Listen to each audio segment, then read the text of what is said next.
bisangibwa amasuuka ag'ekitabo ekitwalirwa byamaho okuba okuba tigakogebwa buli kiro kandi ebyasangirwe ha mundu byo tibiina ekibikaba nibijja konyera singa obwingi bisangibwa hali nka amasuuka ag'ekitabo walimu tabyama bwekuba obutubyama mirundi gyona tutuuya kandi okutuuya okwo n'okusobola kumanya oha rundi kandi abantu abandi baleeta ebicanja baba nibabyama nakyo kusobola kwonyera ali kutunga amazima hali ekyo kandi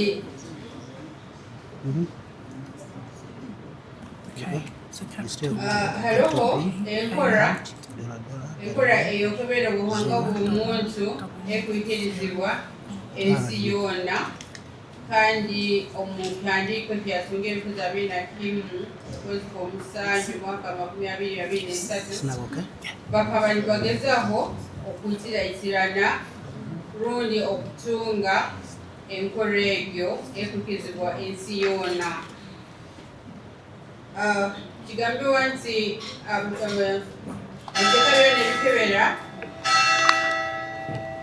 binakuba nibiikiriza omutindo gw'ensi yoona nikwo bitobole kuba nibikola omulimo oguhikire.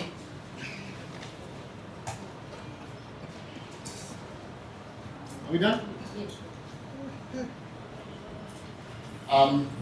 Have you been able to see it? I'm just loading everything up. Okay, let's make progress. Let's make progress. We'll come back to it. Alternatively, let's just go back to your report.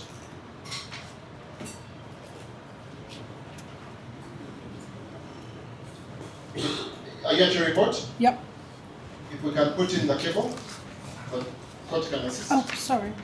Oh, hang on. You want to go back to that? 1 sec. Just project. Hang on. I can project you it all here.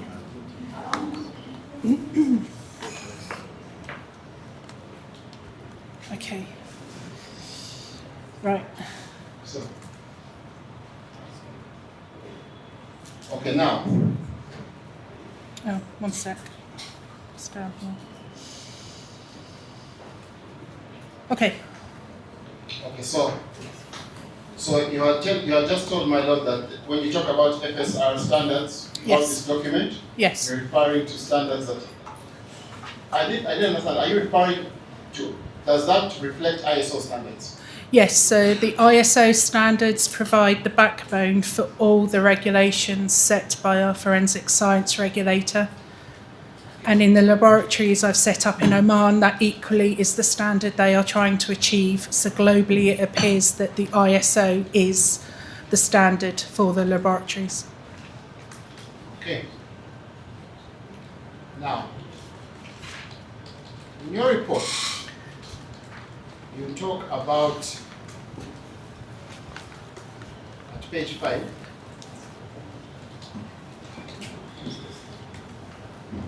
Yes, you talk about recovery of items.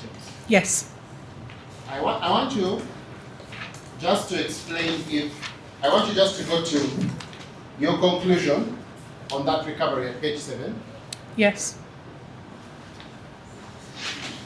Yeah? yes. I want you just, we shall go back into the recovery, but I want us to start with a conclusion. And even before we start with a conclusion, can you explain to this court why the recovery of items, if the recovery of items is important in your analysis, and if so, why? In order to robustly evaluate the significance of a DNA profile, we need to investigate any opportunities for inadvertent transfer of DNA through the recovery at the scene and through the DNA profiling process.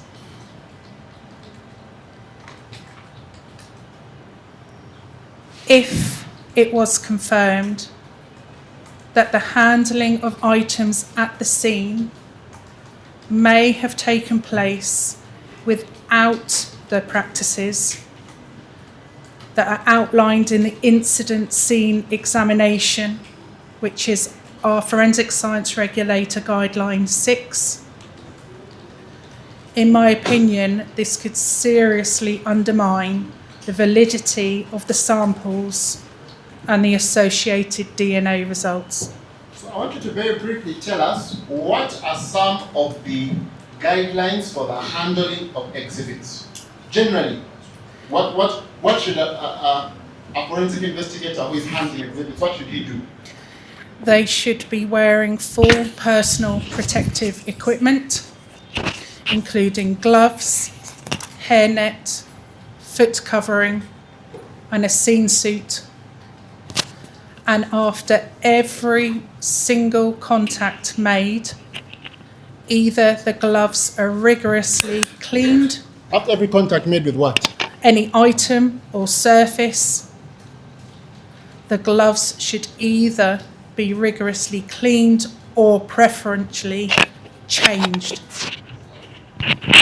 This preventing the gloves becoming a vector of transfer of DNA within the scene.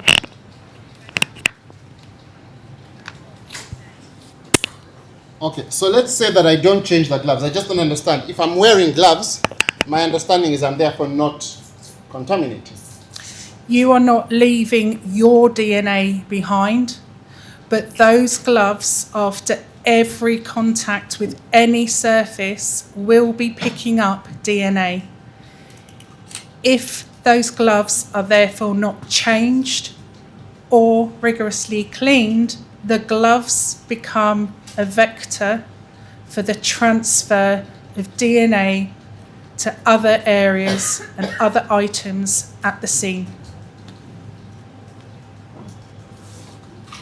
Now,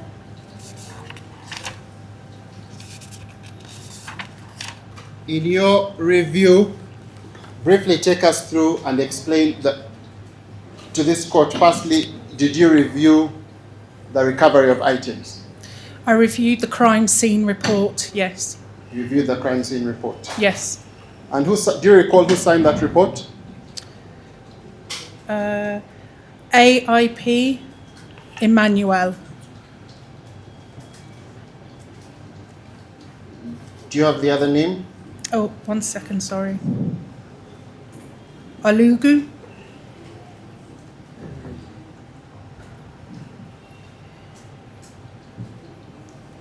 So, now, you began by telling us that I think you already dealt with the part that you found from the images, from figure 1, you've already said the gun was recovered on the bed sheet. Did you capture that image in your report? My Lord, we are really getting this type of this, and now this is really getting out of hand. Because now we seem to be lost as to whether it's Mr. Katanga who authored this report, and this witness is only coming to us to confirm, or it is this witness who authored this report and therefore should testify about the contents of that report. Much obliged. Let me change the question. The witness. Yes, let me change the But question. leave the witness to a particular part. Let the witness Take us through. take us. No, my lord, I'm sorry. I had previously, she had already spoken about the bed sheet. So, but now maybe let's go to the item on recovery of exhibits. And you had said, my lord, I don't know what she had said. She had said it had been, she had reviewed the SOCO report. The SOCO report. Signed by AIP Emmanuel. Okay. Now, just take us through what you established. So I understand from the records provided that the police recovered a number of items, including a firearm, item 4, from the home address of Henry and Molly Katanga. From images contained within the crime scene examination report, it is apparent that the firearm, along with other items, were recovered from a bed in the master bedroom. I want you first to stop there, and I want you to show us from your report where we can see that the firearm was recovered from a bed.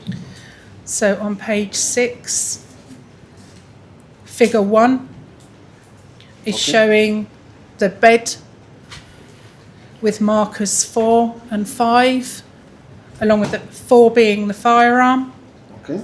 5 being a projectile or casing. And I understand that picture was taken in situ before anything was moved. Now, just be clear to my lord, what is the impact in the context of this case of that pistol being found on Henry and Molly Katanga's bed? My expectation would be to detect DNA from both Molly and Henry purely because that firearm is on the bedding of a bed which they both sleep in. Okay.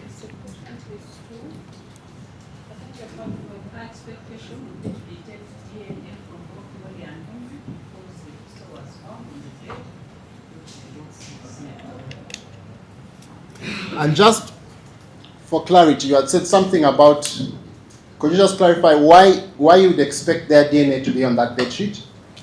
Again, while you sleep, you are shedding DNA throughout the night, and some people do dribble, so leaving saliva, and you will be in contact with those bed sheets. They are not generally washed every day, and so the level of DNA would accumulate, leaving plenty of DNA in order to subsequently transfer to anything which was then subsequently put on the bed.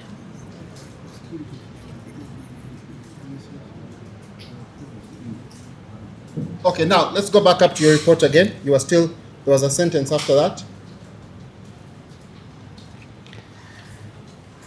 So equally, from the images provided within the crime scene report, the firearm can be seen to be held, including in the area of the trigger housing, by a gloved hand and photographed. Can you take us to that image? So here, And this appears to be a gloved hand, thumb here with a finger here, in contact with the trigger housing.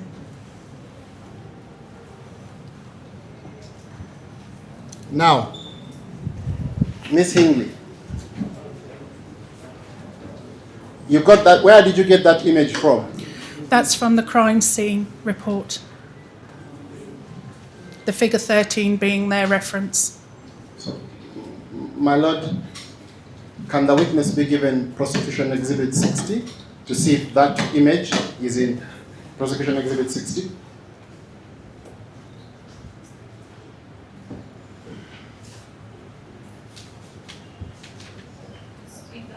Figure 13. Huh? PE 60. Maybe we can look at it and, or even, yes. If you could just show it to us in that report.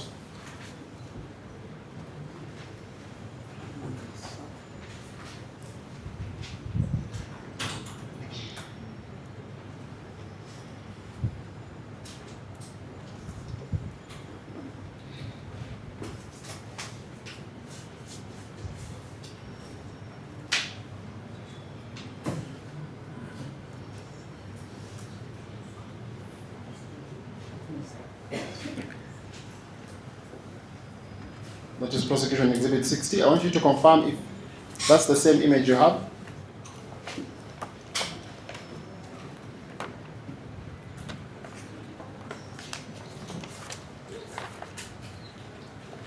Yes, it is. Okay. Just show us. This is the colour version. I only obtained a black and white version. But this is where I've taken the image from. What page is it on? Sorry? What page is that? That is page 5 of their report. Page 5 figure. What figure? Figure 13. Now, apart from, okay, first of all, can you just confirm where what the finger is touching? The photo appears to indicate that the figure is in contact with the trigger housing. Can you explain to my lord why that is relevant in the context of this case? The gun was swabbed twice. The first at the scene was the trigger, and then once in the laboratory, a combined sample of the trigger housing and the trigger was submitted for DNA profiling. And which result do we have? The only swab which I have information that was sent for DNA profiling was the secondary swab, which was from the trigger and the trigger housing. So how many swabs are those of the trigger and trigger housing? One combined swab from the trigger and the trigger housing was submitted. So there is one swab and there is contact on the part that was swabbed. Yes.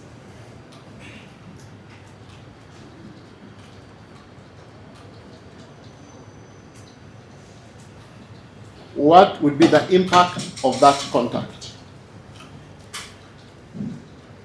The true impact is unknown, as I have no contemporaneous notes made by the scene examiner as to what precautions they took when handling.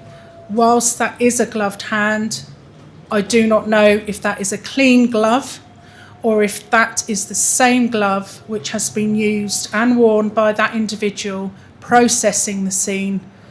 If it is the latter, there's a high likelihood that that glove will provide a vector for transferring DNA to that area, and it would render any DNA profiles obtained meaningless.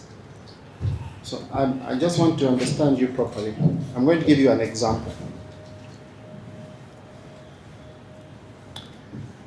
If there was one single individual who came to this court and said he recovered all the exhibits and that as part of his PPE, he wore gloves.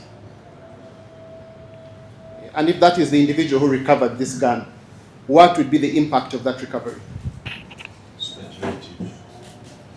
Yes, my lord, we are dealing with an expert. Is an expert who can give information that is based on their Yes, scientific knowledge. yes, much obliged. Speculate means to guess or to give information without basis.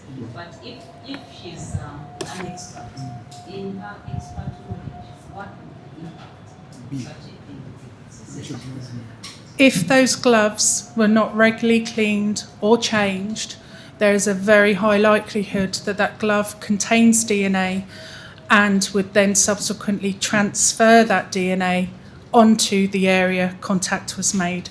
Therefore, it would not be possible by using the DNA profiling to determine whether DNA detected in this area was actually truly deposited on that area, or it had inadvertently been introduced by the crime scene officer. Therefore, no robust evaluation could be made about the significance of any DNA recovered. So, I'm going to ask you one more question about the gun and then I'm going to go to other items recovered. Staying on that page, from the totality of those two pictures, Yes, the gun on the bed yes, and the trigger housing being held by a gloved hand. yes, In the totality of those two things, yes. what would be the totality of that evidence? What would be the impact of those two pictures on the DNA evidence in this case? In my opinion, unless it can be demonstrated that the glove used to hold that weapon was clean on, had no contact with anything else, and the fact that the gun was recovered from the bedding, renders any DNA profiling results obtained meaningless in the context of this case. Okay, now, from what was provided to you, is there any evidence that was provided to you showing removal of gloves? No, I have no documentation from the examiners. Ordinarily, when reviewing the cases, I would receive full examination notes by the scene goers, which documents the personal protective equipment worn, when they changed their gloves, the order in which the exhibits were handled, and who handled them. In the absence of any information, in my opinion, there's a high likelihood of inadvertent transfer, and any DNA profiling results should be not considered. Now, in the scene of crime report, are there other images of the gun at the scene? Yes, there are. Okay, can you tell my lord where they are? They appear at the back of the document. It's a series of photos.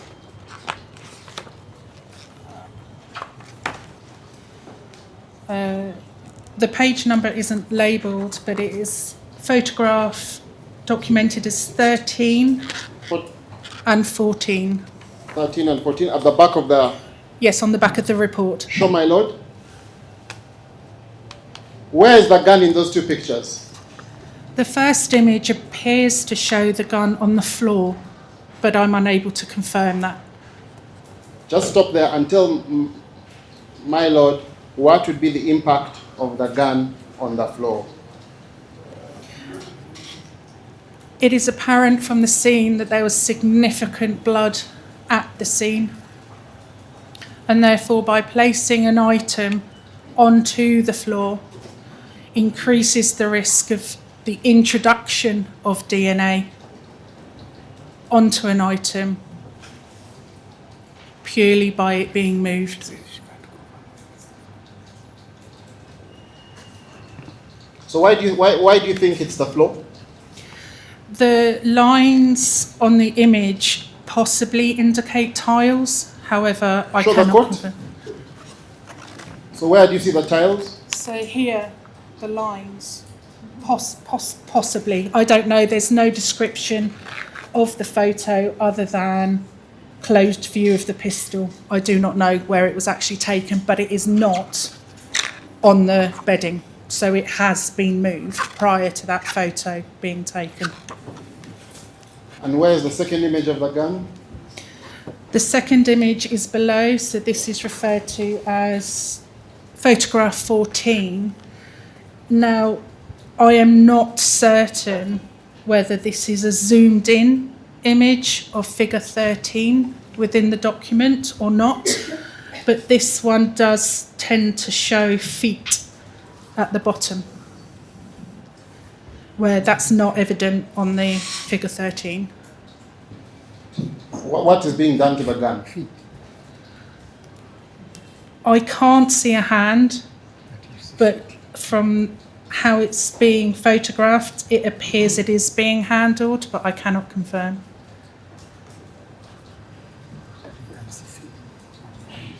But what can you see in the picture?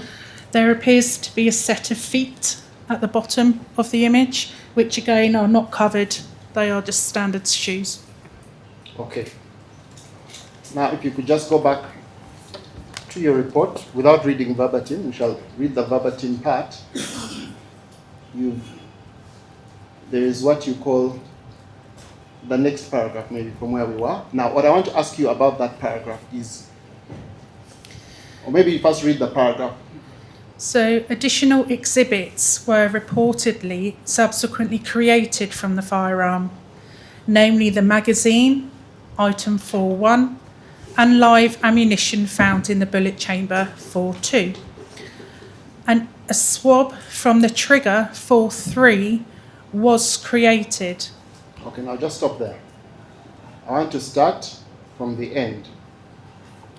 From the information you are given in the DNA report, Yes. do we have the DNA results from the swab of the trigger? There is no information at all that this sample was ever submitted for DNA profiling. When you say submitted, do you mean it was not taken to the lab?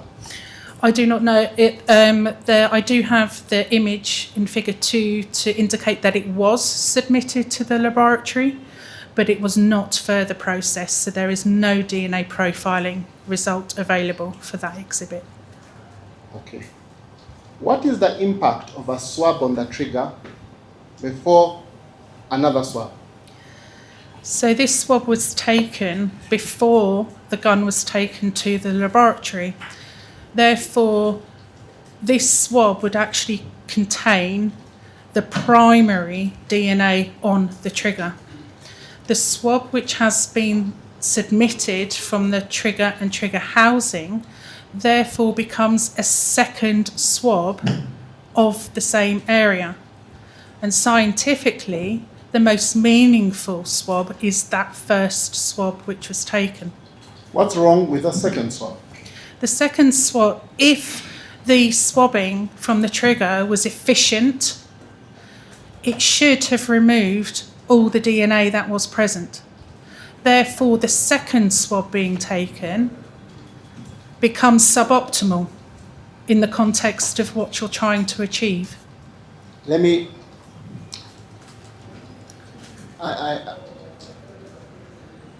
I just need to understand. The first swab would have what you need. Are you saying the second swab would just be contamination? No, the first swab is labelled as the trigger. Yes. The second swab was a combination of the trigger and trigger housing. Okay. If the sampling from the trigger was effective and all DNA was removed by that swab, technically none of the DNA recovered from the sample from the trigger and trigger housing should contain DNA from the trigger. So we just do not know the significance, the true DNA environment of that trigger, given that only the second swab was submitted. Okay, now, you also talk about recovery of a magazine. Yes. You had read, Yes. and you go, maybe just read the next paragraph and then I'll ask the question. Maybe it will come out clearer. So there is no information relating to who produced these exhibits. It is not possible from the nomenclature of the exhibits to determine the initials and name of the police officer, which would be standard practice, and whether it was one or multiple officers. I have no continuity of the taking of or the recovery of those swabs at all, or who made safe the firearm. Okay, now, you may not have that information, but I want to give you a scenario. If one officer recovered all those exhibits, what impact would that have on this case? Again, if it can be shown that there was robust anti-contamination methods, it's not unusual for the same officer to be recovering everything. However, there is no information to confirm this, and if it's the same individual who has not conformed to standard anti-contamination methods, it again renders the DNA very questionable, if not meaningless. Now, I want to go to the next paragraph, but I just want to ask you a question about that. We shall read the paragraph ourselves. But your talk there about the recovery of the firearm and what you call the make-safe procedure Yes. that may be taken at the scene. Yes. Now, we'll read the paragraph, but my question is, if the same officer found the gun on the bed, picked the gun and made it safe, what impact would that have on the DNA in this case? From the number of cases I've worked with, the make-safe procedure does involve contact with the firearm in order to remove the magazine and render the firearm incapable of injuring anybody. Therefore, this contact could, again, transfer DNA around the firearm, and therefore, whilst the trigger and trigger guard was targeted, it does not mean that that is actually where the DNA was originally deposited.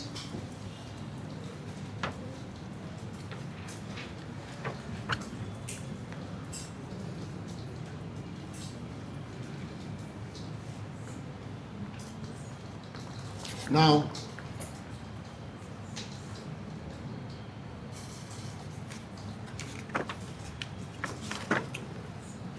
you've reviewed the gun on the bed, the gun being photographed, the gun being safe, the gun leaves the house. What does the impact of where the gun goes after that? What does it have any impact on the DNA evidence? And do you have any comment on that process? A standard case review involves confirming the continuity of an exhibit, where the exhibits were stored, how they were stored, were they subjective to any heat or dampness, and how they were then submitted to the laboratory. I have no continuity at all of these exhibits from scene to laboratory.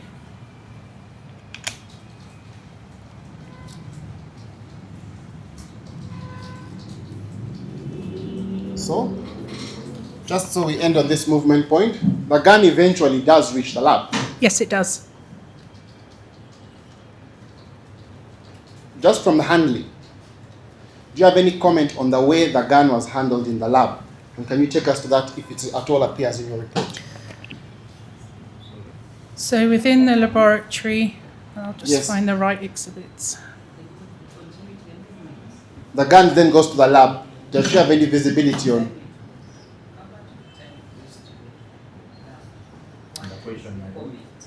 Yes. What is on the lab? Once it gets to the lab, how it's handled? Yes. So this is specific to the firearm. Exhibit 4. This is figure 18 taken from the DNA document. Now just stop there. My Lord, if the witness could be given prosecution exhibit number 6, the DNA report, just to confirm if it has that figure 18. And if the clerk could help us, the prosecution exhibit number 6.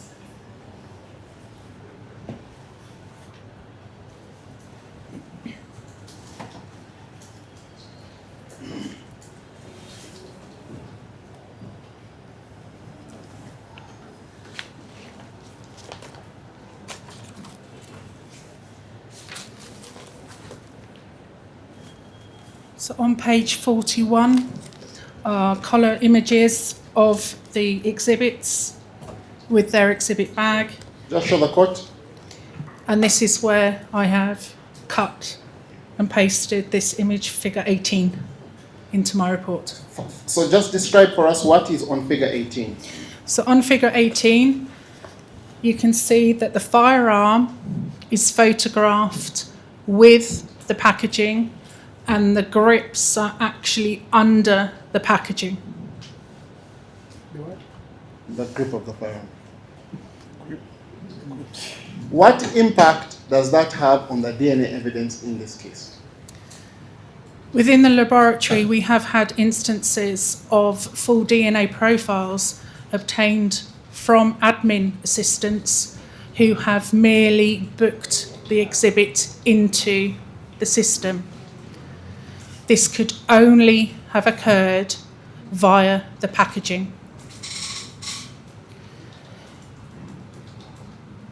No laboratory will now photograph an exhibit with the exhibit bag, and the exhibit bag is now washed down and never put on the desk that the exhibit is on.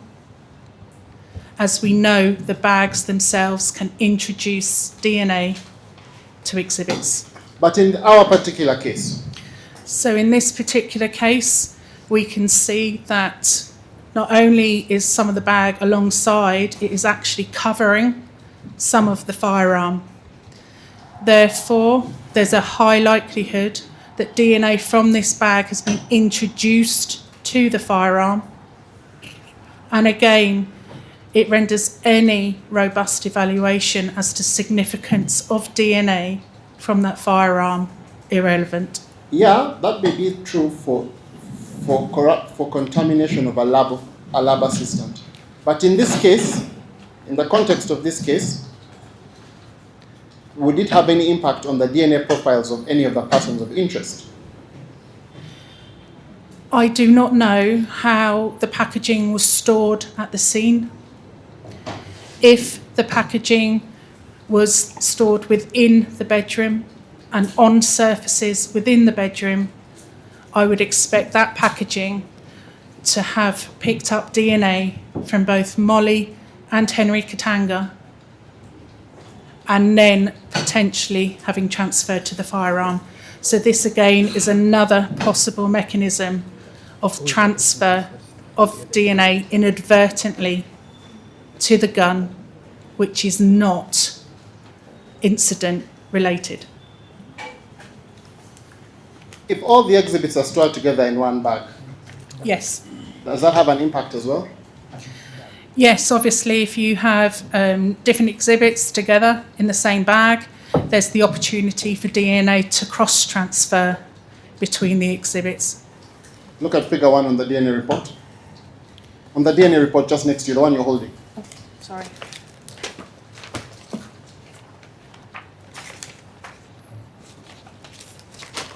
What do you see there? Figure 1, 2, 3, 4,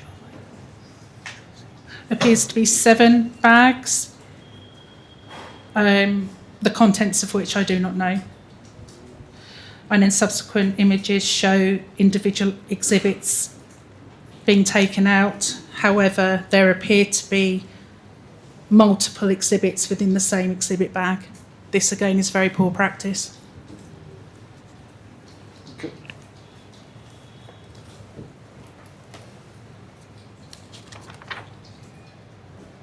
Lord, we can take a translation. The evidence and took it to the lab. Yes. Would that have any impact? It increases the chance that inadvertent transfer has occurred. But obviously without the notes, I'm unable to confirm whether it's possible or not.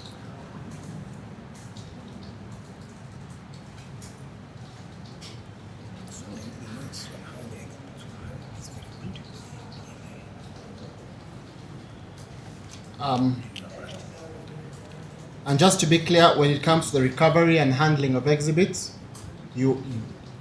what was your comment after you reviewed the notes from the investigators? In my opinion, there was a high risk of DNA being introduced onto the exhibits recovered from the scene, which weren't actually incident related due to their processes, anti-contamination processes not being as expected.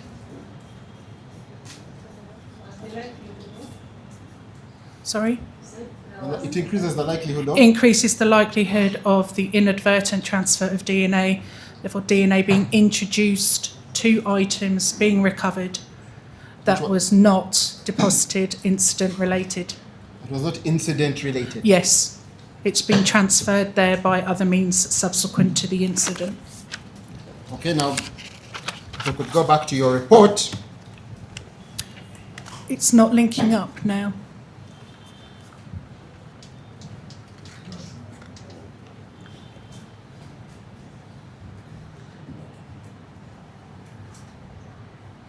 Okay. Okay. Yep. Now you were on page 14 on the review of laboratory-based examinations, and you had shown us that image. Now Yes. just go below that. We had finished dealing with that. Yes. Now you then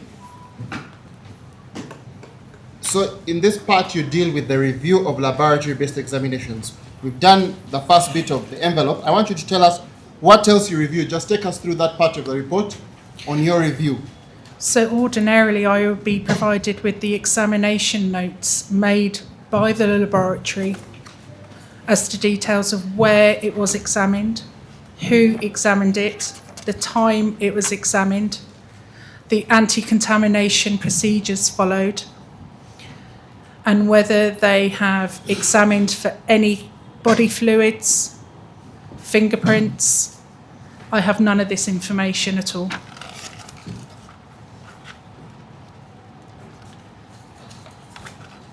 So I want you just to explain to my lord. There are only two real questions I'm going to ask about this. The first one, I want you to explain to my lord the relevance of the fingerprints. So if the question is who handled the firearm, only fingerprints in the absence of body fluids could ever address that question. The DNA would never be able to address who handled that firearm at the time the shot was made.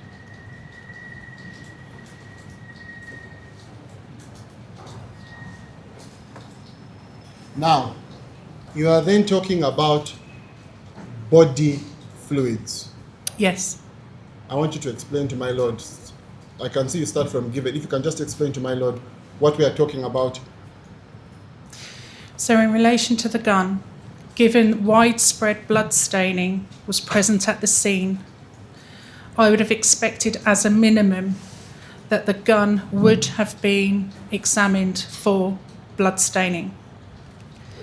Equally, there was a potential that the gun would have been held at point blank range by the individual,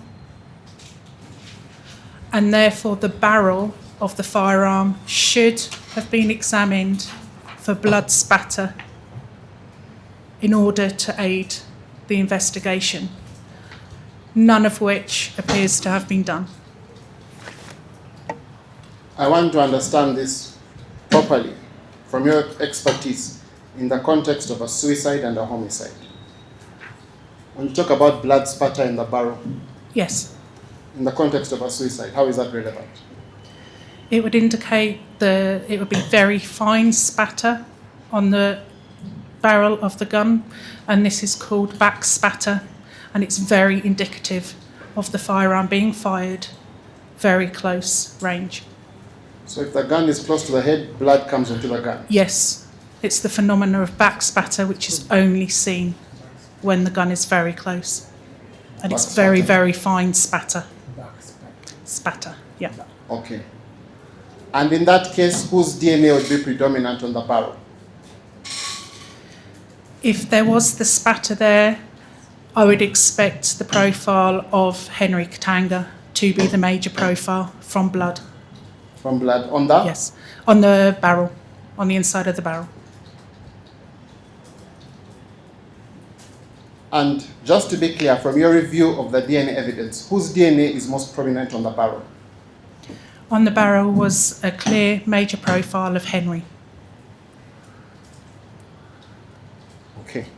Now, you also say that there was no. Maybe you can continue how the blood would have been, how the gun would have been examined for blood, and what impact it has on the rest of the exhibits from the gun. So at a minimum, I would have expected that gun to have been examined for blood using resources such as laboratory lights and equally aided with magnification, and that any suspected stains would then be tested presumptively to confirm the presence of blood or equally other biological materials. Okay. Equally, within the examination notes, I would expect any laboratory to demonstrate on sketch or photograph of the weapon the specific areas swabbed where any blood staining was present, the areas which were presumptively tested, and in the absence of any of this information, I am not able to establish whether blood was present on the firearm, confirm the extent of the area's swab, or determine if blood was present in the samples that were recovered. Blood is a rich source of DNA, and therefore if any blood was incorporated into the DNA sample, it would give the impression that that person has left more DNA, where actually all that's happened is a richer source of their DNA was present. So that then makes any interpretation of the significance of major, minor, irrelevant and misleading. Okay, now, Since blood is a richer source of DNA, If finding So if you then obtain a DNA profile with a strong information of DNA against a weak information of DNA, but we don't know that blood was present, the misinterpretation that the stronger DNA was from the last person or the person that held is actually incorrect and misleading. maybe I'm also a bit. You're saying that blood, when you find blood, that you'll find more DNA in blood than, Yes. for example, in skin cells. Yes, there's far more DNA in blood than skin cells. And so, if you found someone had contributed skin cells and someone had contributed blood, Yes. the person with blood would be a major profile. Yes, it would be far stronger. And without knowledge of whether blood was in that sample, this can lead to the misinterpretation of the DNA profile. Now, I have one more question about blood and then I move to another topic. You've seen the context.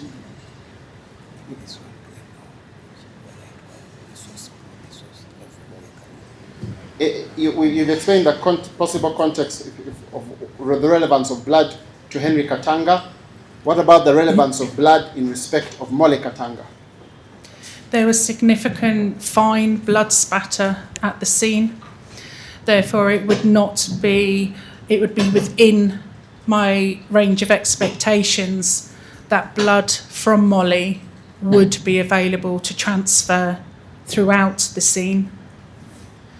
Equally, if the glove used to handle the firearm had any blood staining on, that again could happily transfer blood onto the firearm. So you make a conclusion. If you could just take us to the conclusion on blood. So without this information, I'm unable to exclude the possibility that blood was present on the firearm, including in a pattern that may have assisted in understanding its proximity to gunshot-generated event, and or whether blood was incorporated on the swab that was recovered from the trigger and trigger guard housing in particular. Okay.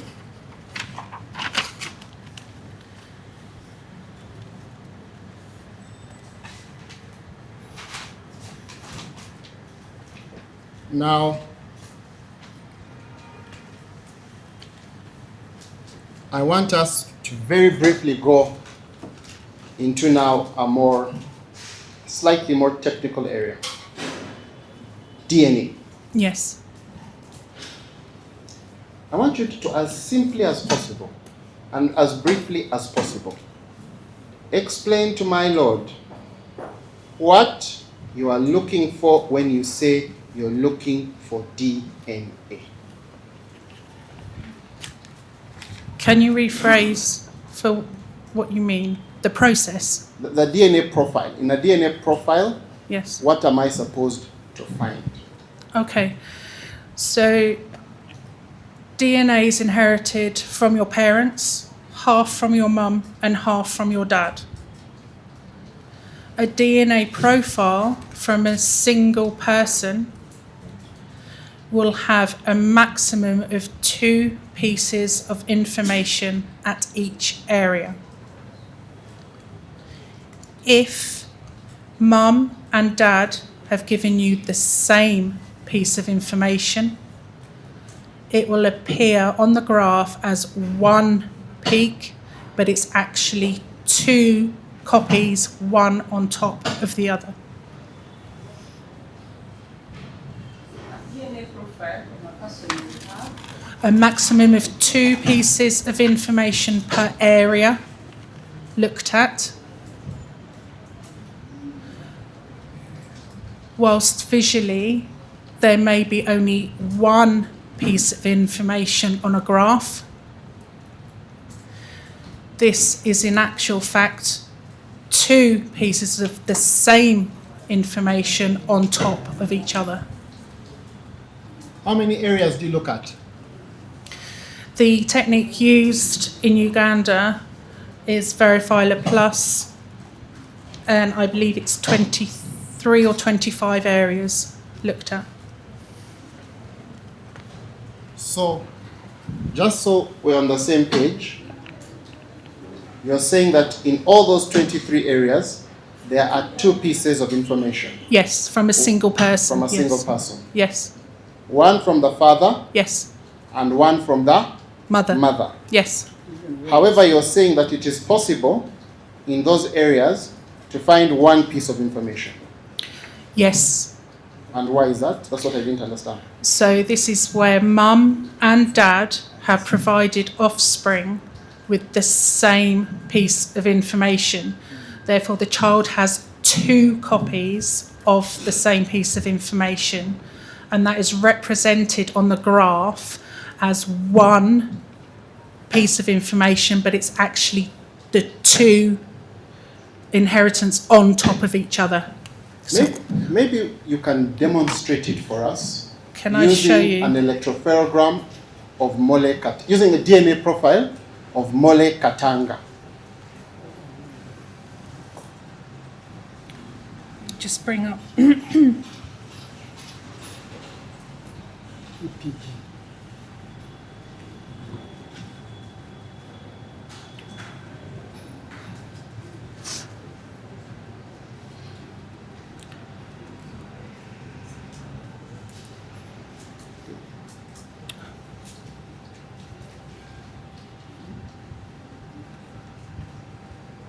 Okay, So so this is.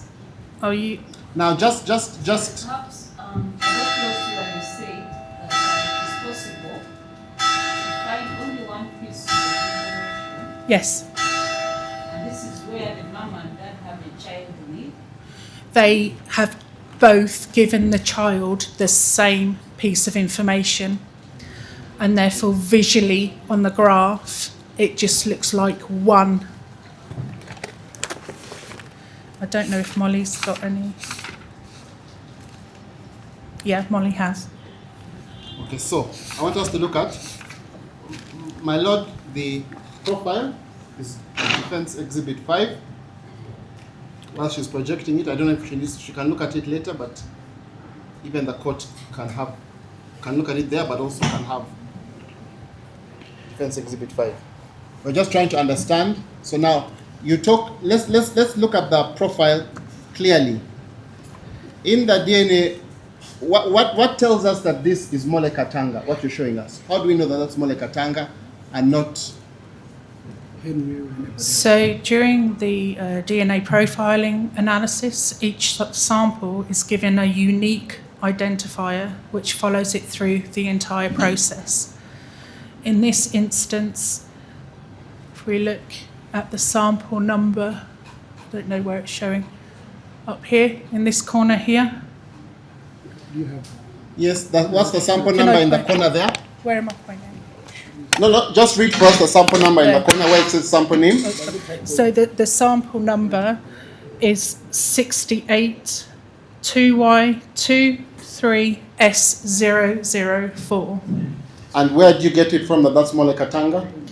on the DNA report. Okay. Maybe if you could just, you have the DNA report there. it may take a little bit of time, but we just want to because I'm going to ask you just a few questions about DNA generally, but I want us all just to be on the same page. So on page 17, it lists all the exhibits which have been submitted for DNA profiling. And sample number 4, ending S004, is a buccal swab sample of Molly. So a buccal swab, it was marked M what? M4. M4. Yes. So what was swab M4 Yes. was then translated into 682. Maybe read for us the whole number yourself. So the specimen ID is 682Y23S004. All samples in this case have the same starting specimen ID. It's the S and then the number, which makes it unique. Okay, so S004. So now, what is this document that you've put up to my lord? So this is the document which contains all the electropherograms or EPGs, which I referred to as The DFS. the DFS confidential file.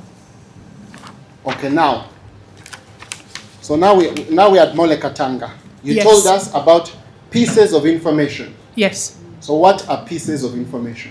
So on the graph, looking on your left-hand side, this first area, each of the areas above gives it its name. And so each area then has 2 pieces of information relating to it. So now I want us to go slow. So now, just show us by pointing, using the, I don't know if you have a pointer or Yeah. something. It's No, not... the pointer doesn't get to the screen. Use No. the mouse. Use the mouse. Yeah, I'll use my mouse. Now, when you go to the mouse, Yes. where is the first DNA location? So the first DNA location, I'll zoom in for you. Go up.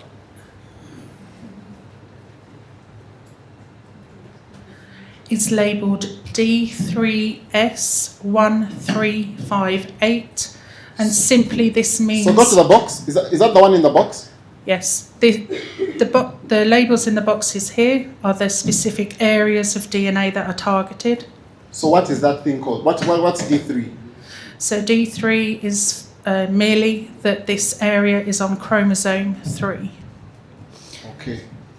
Now, before we go to the information, you had told us about 20-something areas. Yes. Just show us all the areas, first of all.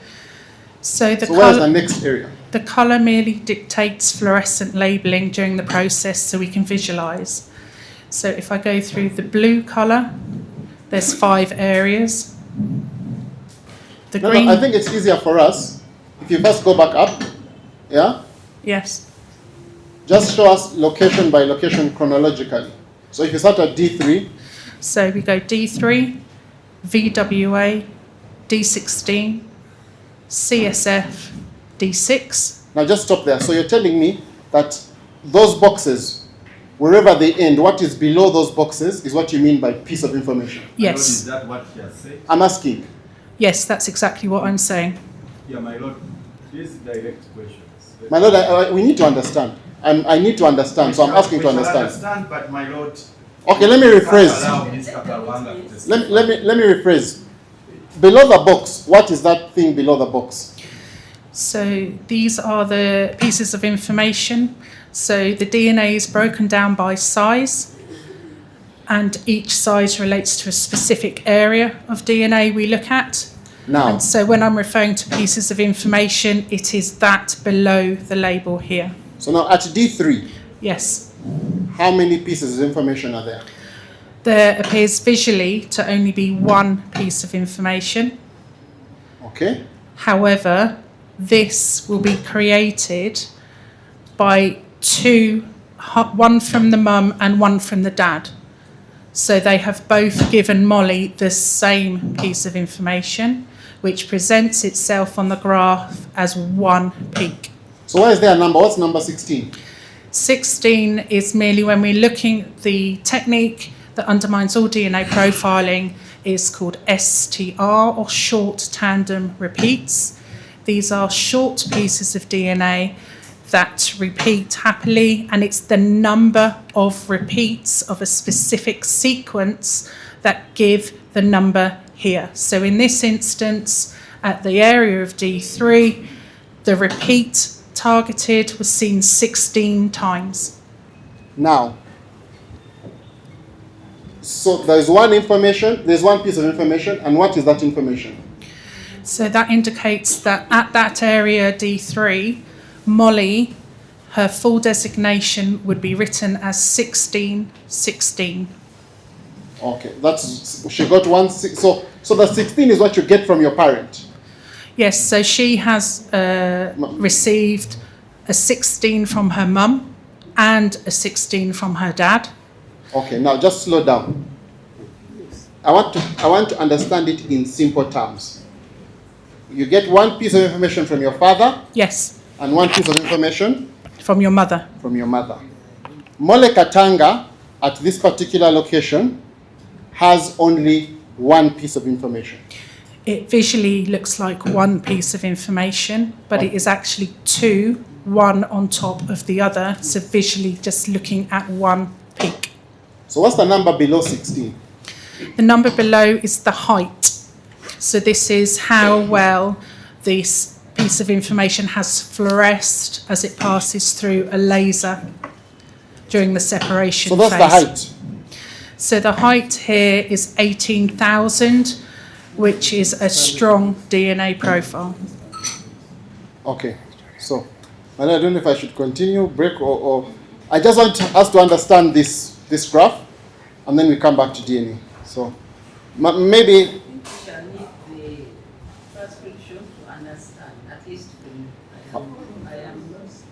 Okay, let me try and ask a few more questions and we see.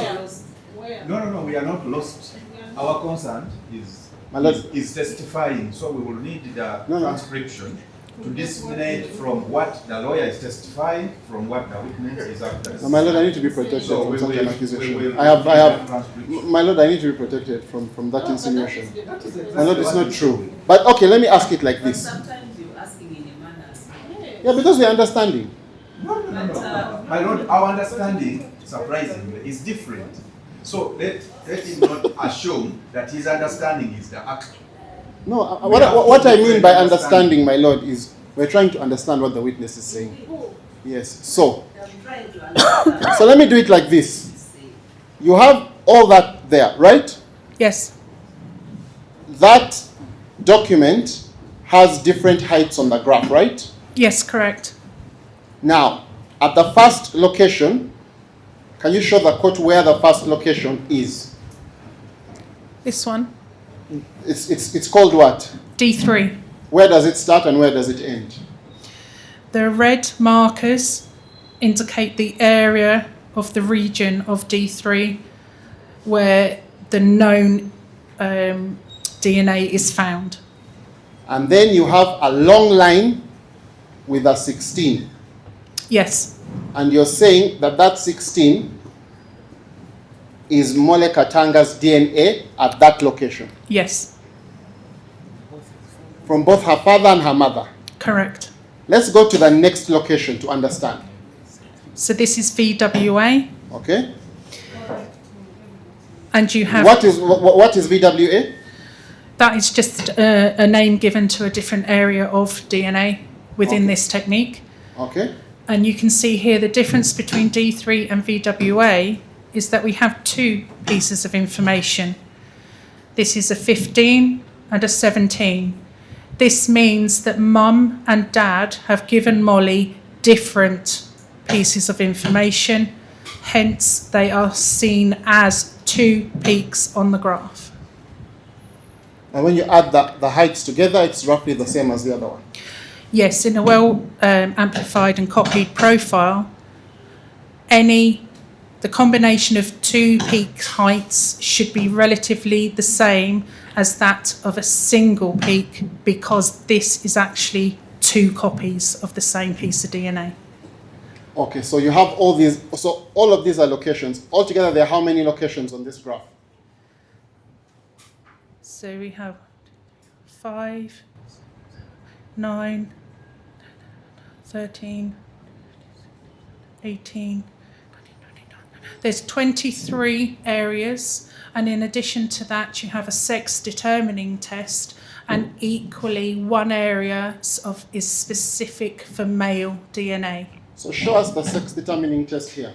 So the sex determining test is here, termed AMEL, which is amelogenin. Females will have 2 copies of the X chromosome. If it's a male, you will equally have a Y peak here. So this is Molly, she is female, so she has 2 copies of the X. And before the amelogenin, this area here is specific for male DNA only. So, my question to you is, every piece of information on that graph is where Mole gets them from where? This is inherited from her mum and her dad. So 50% of that is her dad and 50% is her mum. Correct. So if I do a paternity test, for example, Yes. you would know I am somebody's father if we Yes. share 50% of our DNA. Correct, yes. Now, in the context of this case, Yes. you have samples of mother Mole and daughter Patricia. Yes. What impact does the fact that Patricia and Mole share half of their DNA have in the context of this case?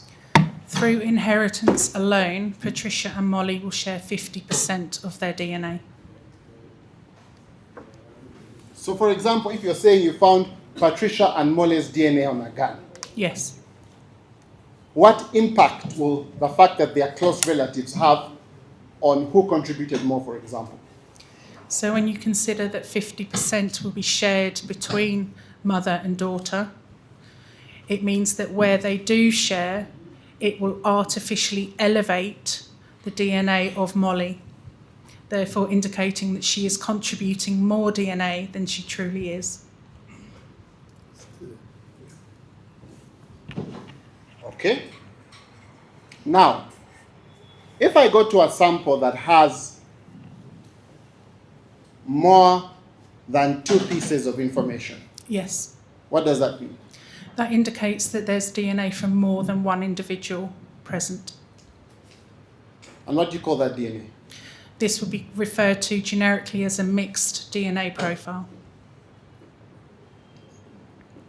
So, does the DNA become more complicated the more people contribute? Yes, it does. Okay, maybe let me ask the question like this. What's the impact on the number of contributors?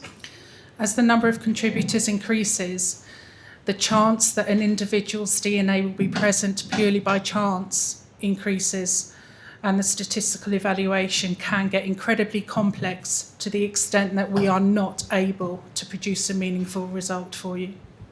So, when you have 3 contributors, Yes, and one is a mother and the other is a daughter, yes, say on the gun, yes. what impact does that have on the DNA result? The DNA profiling result itself is unaffected.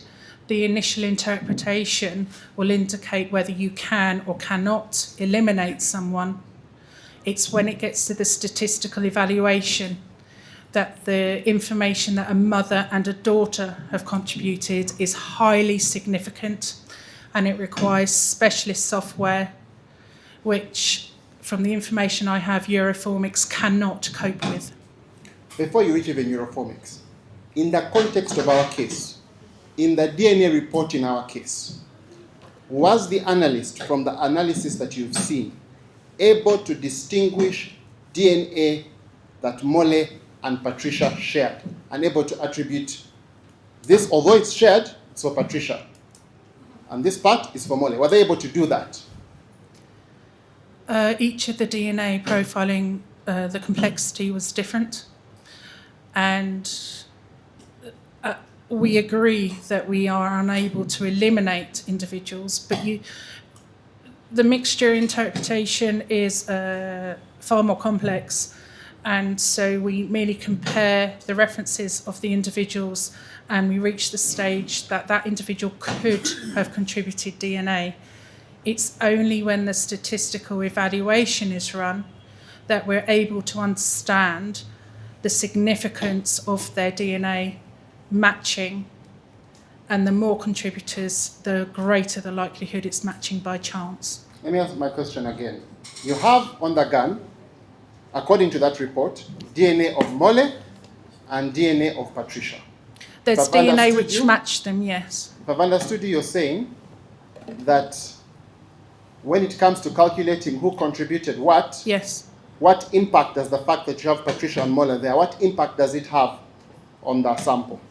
So the presence of both Patricia and Molly, it will artificially inflate Molly's contribution to that DNA result, and therefore any percentages of contribution which are produced by the statistical software needs to be treated with extreme caution and really re-evaluated and not taken any further. It doesn't help progress actually the true contribution of an individual.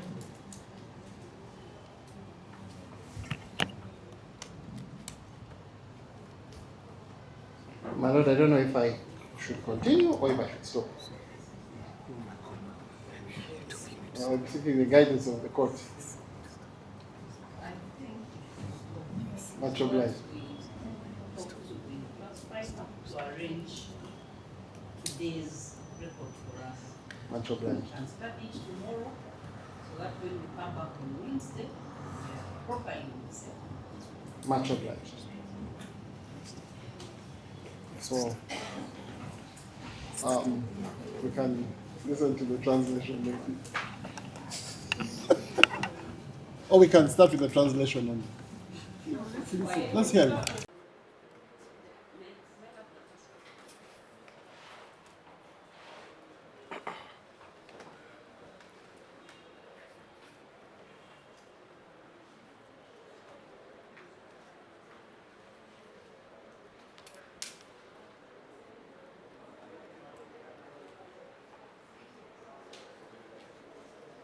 That the passport number appearing in the special pass is the same appearing in the visa.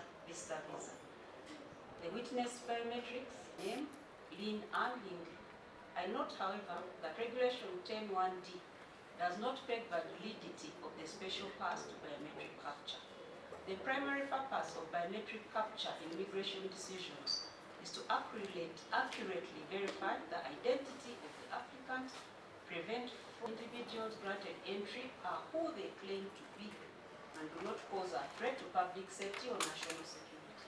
Biometrics also help immigration authorities check the applicant against any biometrics already in the system to avoid instances where, considering that the biometrics of the witness have already been captured upon her entry to Uganda under the visitor visa, to insist that the biometrics in respect to the special pass must first be done before she testifies would be to put technicalities before the interests of justice.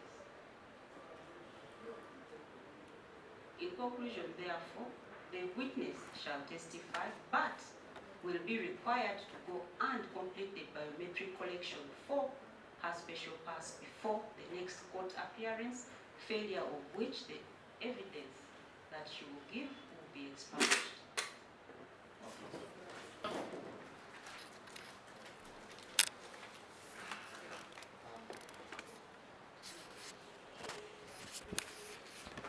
Miss Hingley, you are still under oath.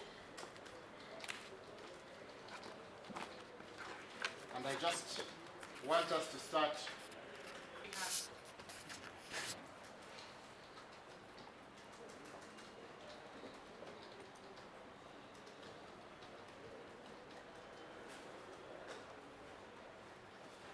Can you confirm to my lord if the special pass has now been stamped in your passport as well as the visitor's visa? Yes, both are now stamped in my passport. Just to confirm that, or do we leave it at that?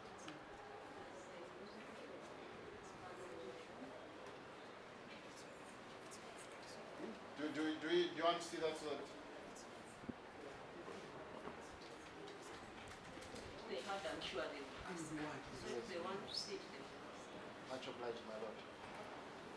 My lord, I just wanted to say that for purposes therefore of the ruling, the witness is now in compliance with your order.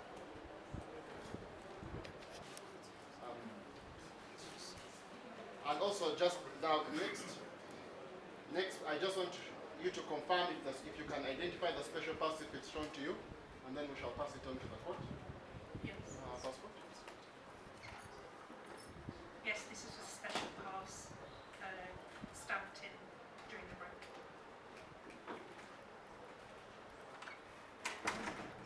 Ms. Hindley, would you tell this honourable court what qualifications you have?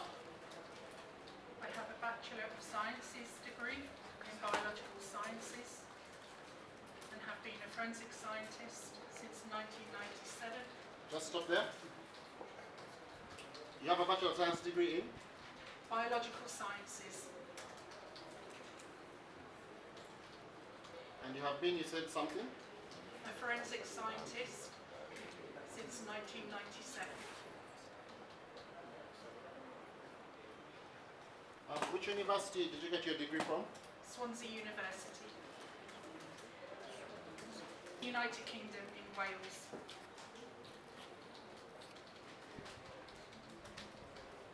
Okay, could you kindly take this court very briefly through your career, where you've worked and what you've done?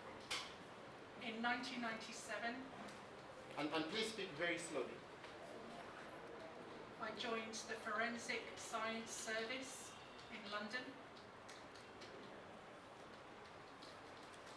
where I was involved in profiling reference DNA profiles for the National DNA Database.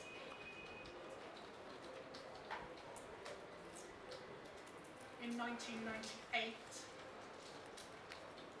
I moved across to processing samples from scenes of crime.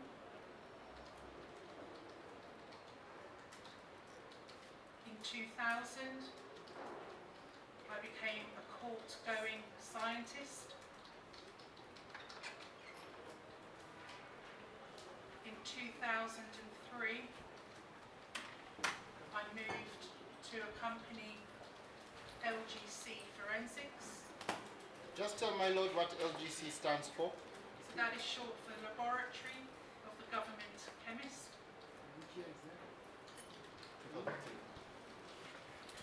So that again was in London. I was there until 2012, where I moved to a private company. Which year did you move to a private company? 2012. Okay. And in 2018, All right. I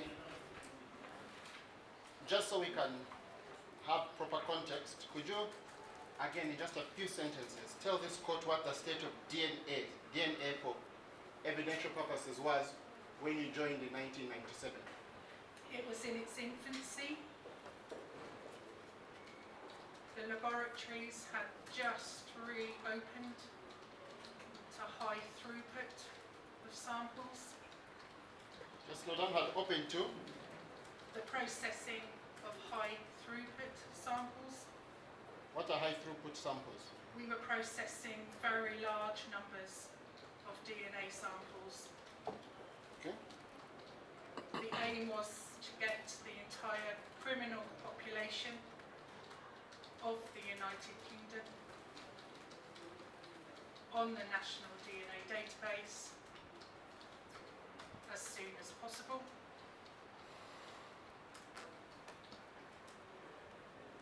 At that time, we were using a technique that looked at only 6 areas of DNA,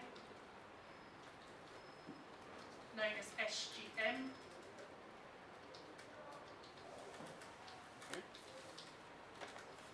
In 1999, the new system SGM Plus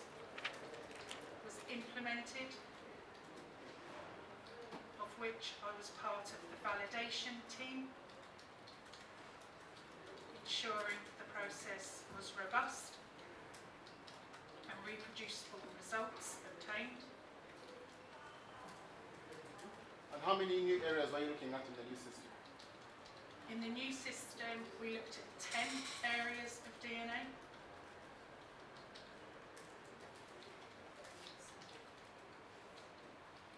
Okay, continue. That system was in place in the United Kingdom until 2014,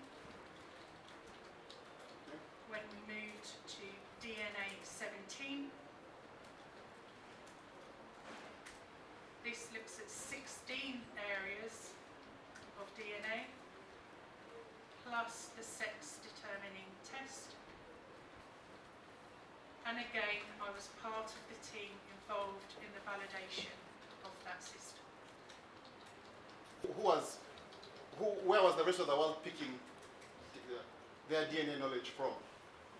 In the early days, in 1995, the Forensic Science Service were world leaders, and other countries were using our knowledge and research to use the same technique as the United Kingdom.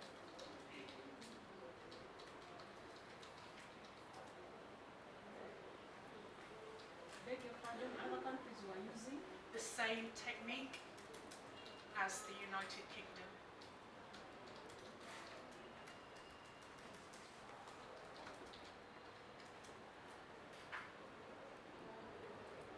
Now, there are other places that use more than 17. Could you explain to us the discrepancy, if any? Lord, we have a problem with that manner of living.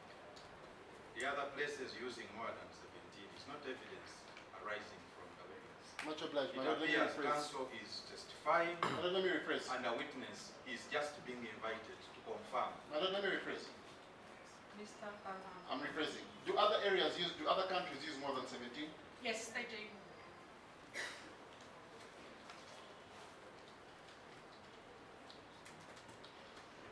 Okay, and so what's the difference between 17 and more than 17? The reason different countries choose different chemistry is all dependent on the country. Within the United Kingdom, we moved to DNA 17 as it's more discriminating, and we were able to obtain DNA profiles from very low levels of DNA. Likelihood ratios on the statistics differently in the United Kingdom. Can I beg your pardon, my lord, on different countries? Different countries report likelihood ratios differently. Sorry. So different countries report the final statistics differently, and that generally determines the technique they use.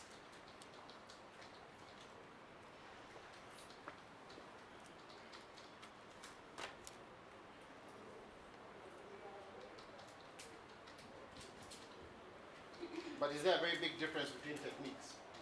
The actual scientific process, the fundamental underlying science, is exactly the same for all techniques.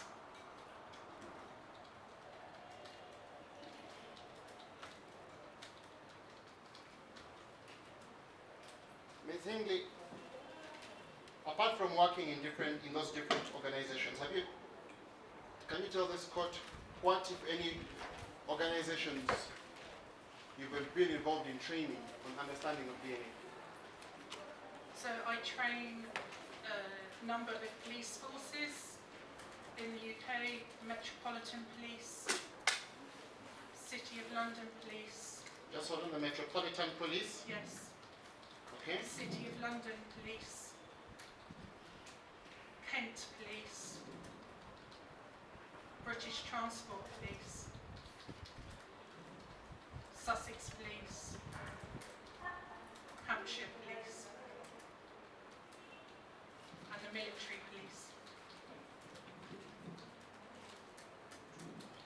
And there's a police force which is well known called the Scotland Yard. Do you know any, what if any training do you render to the Scotland Yard?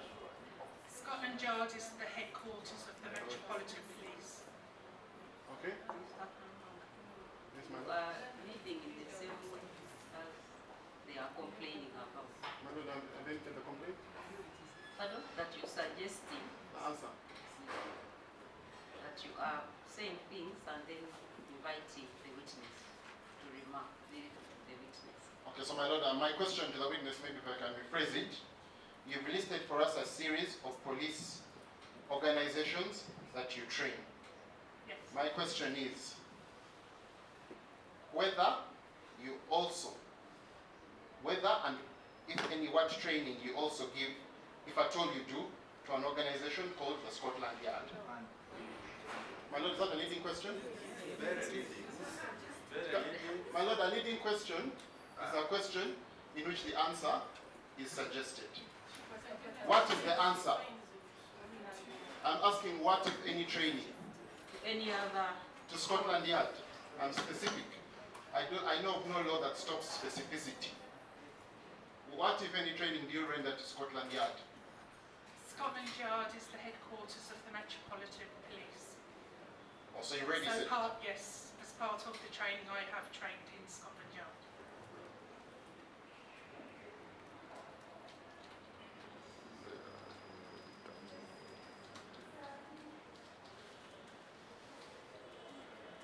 You're saying apart from police, are there any other organizations that you train on DNA? I also lecture at universities. I'm an honorary lecturer at University College London, where I had to be nominated by the professor and evidence provided as to why I was able to lecture. So, Ms. Hingley, what students do you lecture at University College London?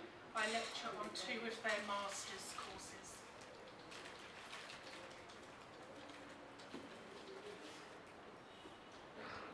Let me understand what nominated, what an honorary lecturer. is. So that means that the university, I'm of a level that they would accept as a permanent member of staff, as a lecturer. So I'm on their staff list and I have access to their systems, including all the scientific papers. So I'm seen an equivalent of a member of staff without actually being an employee.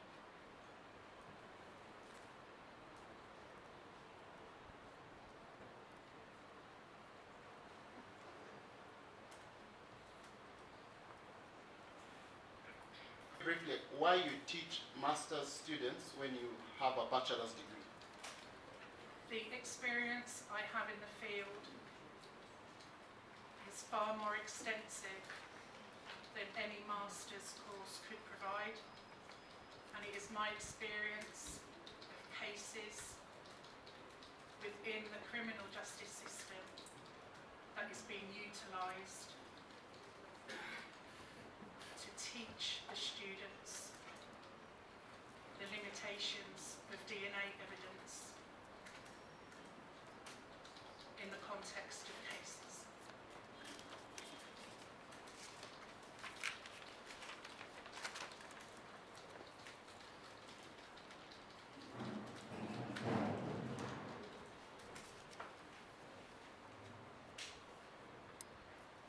Okay, I'll start winding up on that part.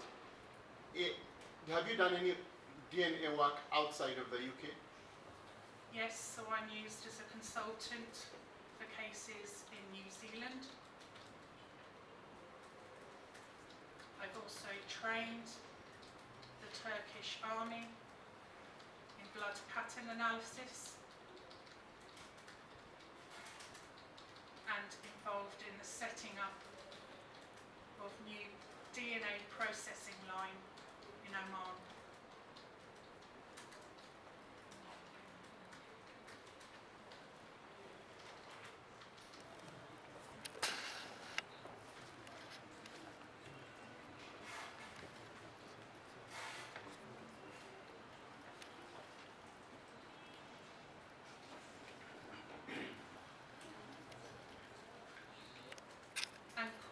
of death was attributed to gunshot residues.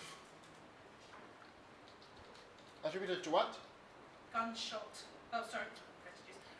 injuries. So I understand that Molly Katanga reported that prior to the incident, she had been involved in a domestic violence incident in which she sustained serious injuries, including a fractured left hand and right arm. Okay. She was comatose for a number of days, and on recovery, it was alleged that she had fatally shot Henry Katanga, and she was charged with murder. Thank you. Rating the results in the context of the case circumstances.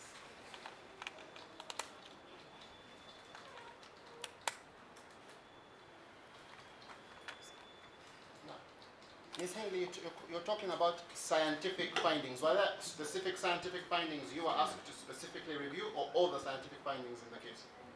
In order to robustly... You have said that you were asked to review the scientific findings. Yes. So there are a number of scientific findings. Yes. On different things.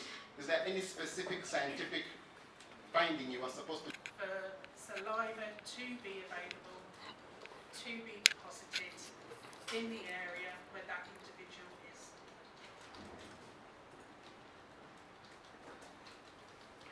And that is direct. So what about... Would I... The need of a second person or surface is direct. It has come to be transferred in an airborne liquid, which again can just land on the surface directly from that individual. Okay, then you told us there's another method of transfer. Could you tell the court what that is? So, if the DNA was not transferred directly, the alternative is indirectly. It has needed an intermediary to transfer that DNA onto the surface. Okay. Make it clearer for us. The first, in effect, we have different levels, different steps of indirect transfer. The first step is secondary, where there is one step between the individual and their DNA transferring. So, for example, if two individuals shake hands, passes on to individual B's hand, that's direct, and individual B then makes contact with an item. This is an example of a firearm. Okay, an item? Yeah, just generalised secondary transfer, and then transferring individual A's DNA when they've never actually touched the item.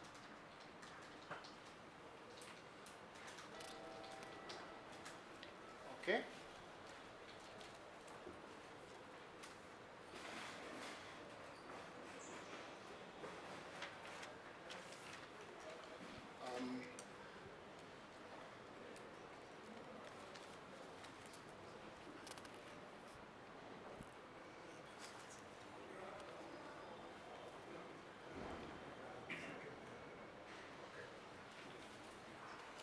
Okay, so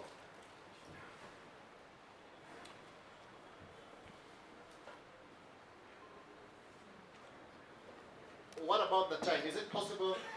How can we tell how long DNA has lasted on an item? It is not possible.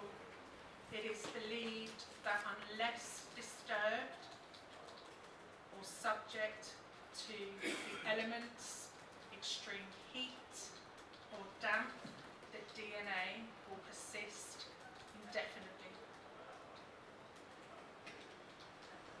Why is that a belief?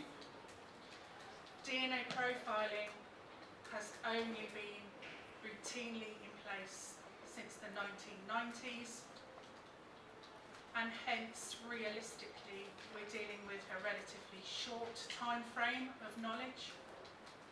However, we are routinely going back to cases from the 1980s and obtaining good DNA profiles.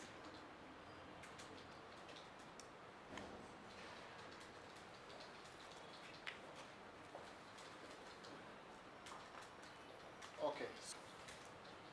Maybe, let me ask it like this.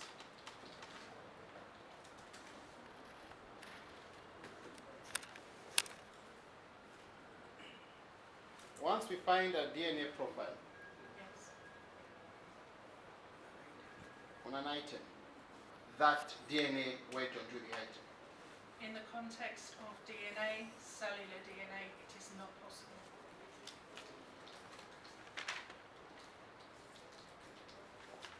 From the item. It is not possible.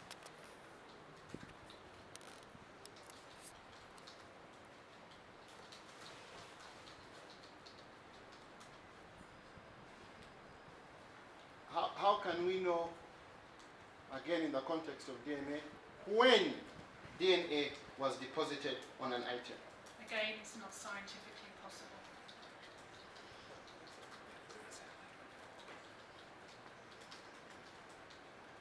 To know, or how can we know the order in which different DNA profiles were deposited on an item?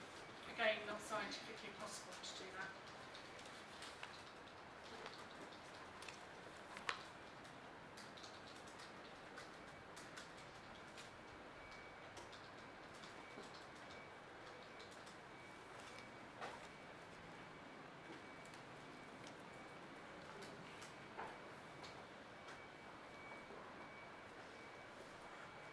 I've come across terms, and we shall define them later, but I've come across terms that there are some, on an item where there's more than one person, Yes. there are some DNA profiles that are major Yes.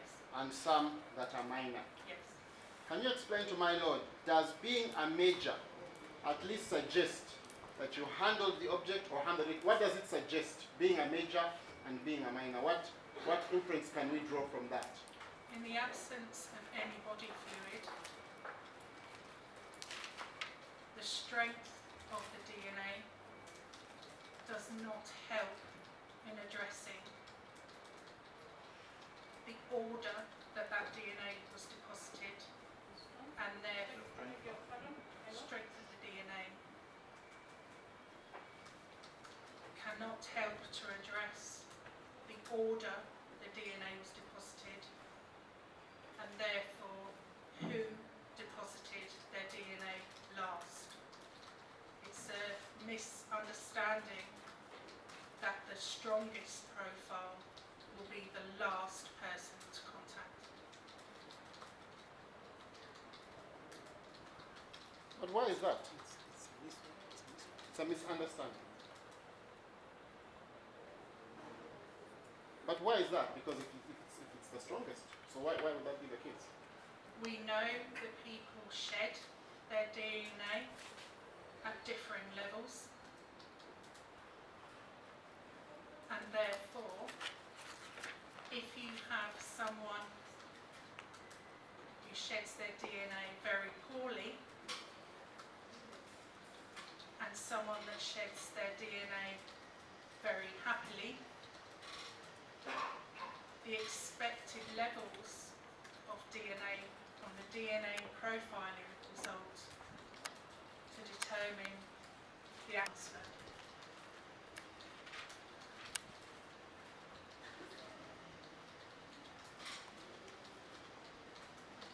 Just so that I haven't lost you, briefly explain what shedding of DNA is.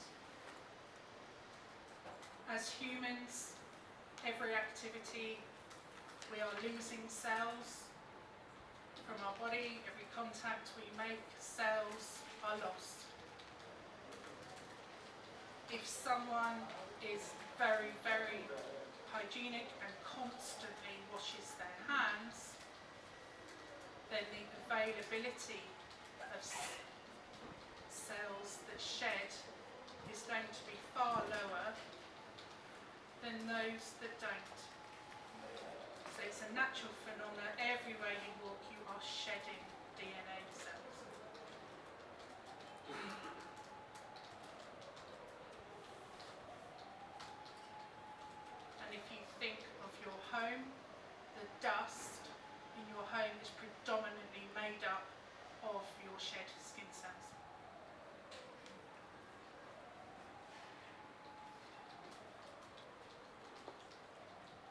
confirm to my Lord if we are able from that report how, maybe let me ask it like this, can you confirm how that report helps to answer those questions? Who deposited the DNA, when it was deposited, how it was deposited, in what order it was deposited?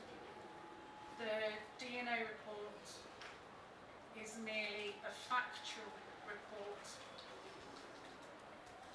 of the nature of the DNA profiles obtained. There was no formal evaluation as to what those DNA profiles meant in the context of this case.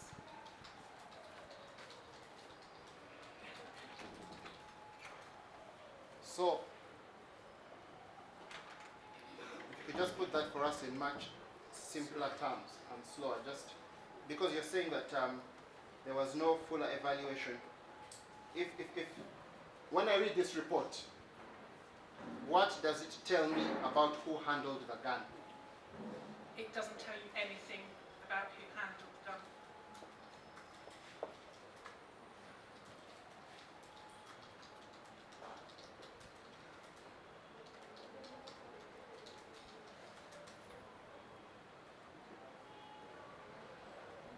If I want to know who handled the gun, what should I look for? In order to make an evaluation such as that, you need all the information from the scene, where it was recovered from, how it was recovered, how it was examined in the laboratory. Then you can start to begin to make evaluations as to the significance of the DNA profiling results. Okay. And if I want evidence of handling of the gun, what kind of evidence do I look for? The DNA could never answer who handled the gun. DNA does not show contact. The only evidence that could show contact would be fingerprints.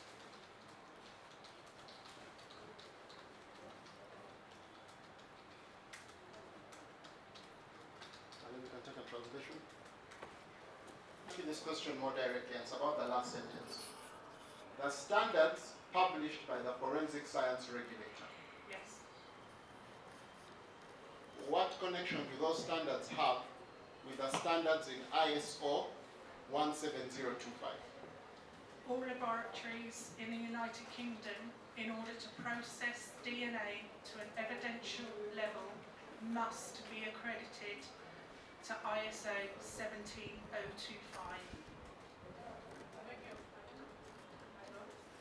All laboratories processing DNA profiling for evidential court purposes must be accredited to ISO.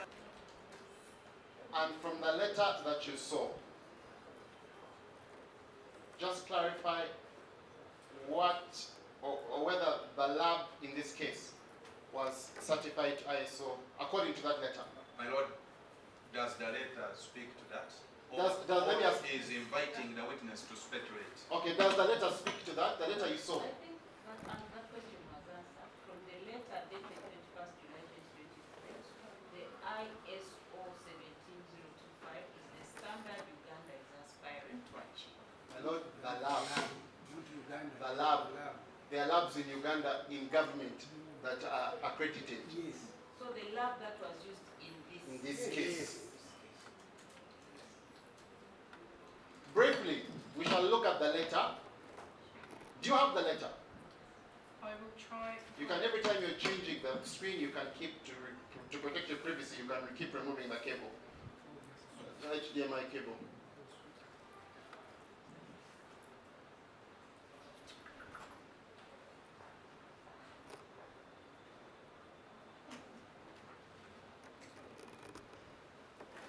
Just remove your cable so that... It could be that I put it straight onto the drive and I don't have internet capacity here. My Lord, this code can provide Wi-Fi. Alan and friend can provide. Yeah? No, I mean Rahim.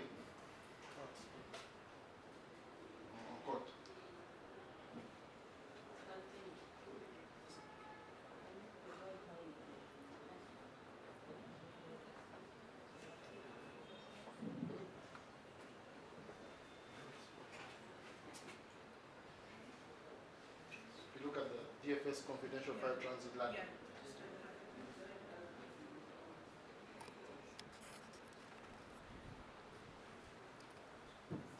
The witness here, I believe it was prosecution witness 13 who said that their lab in the GAL is ISO 17025 certified.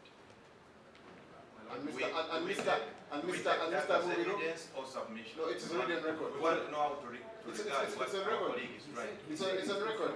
He said off record. He said it's off record. Off record, I yes. didn't know we were speaking off record. Yes, I am, as we are sorting that So, out. my lord, he can't be speaking off record when he's on the microphone with the transcriber capturing all his.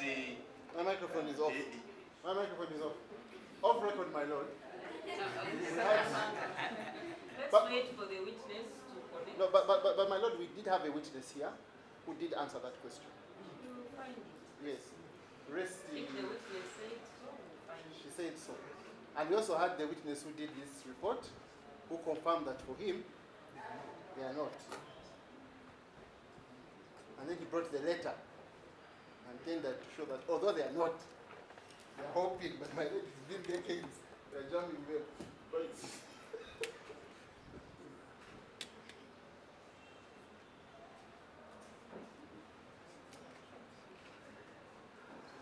I'm feeling